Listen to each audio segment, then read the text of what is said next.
Hi friend good morning जय जगन्नाथ। आज blog T start होता है छात बन सब कपड़ा सुखे दी तापर आसी मम्मी ये जूस बन दी।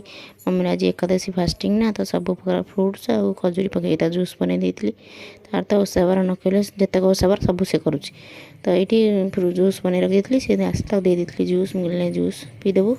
ये भाई आ बाबा बाहर जावाई भाई आज भुवनेश्वर रिटर्न कर कटक कम अच्छे सारिकी पलि आसवे तापर मुझे सतुआ कोबी सतुआ कर देखो एमि देखा जाऊनि कोबी सतुआटी लंच टाइम होता है बो हरिका खाऊे ऋषि आसी कहला मुझे खाइबी बो ताको डालिया भात चकटी खुआई देती पुओ को खुआई सारापर मत भी जोर भोक लगा तो मुझे लंच खाई ठीक सन्ध्या देखो तीन जन पूरा मेकानिक हो जाती सब मेकानिक इंजीनियर सब हे ये गोटे गाड़ी की गोटाए गाड़ी लगी तीन जन जाक एमती आम ये टाइम पास हो जाए। आप देखिले आम दिन आज कमी कटला भल लगे लाइक शेयर सब्सक्राइब करें। रही जय जगन्नाथ।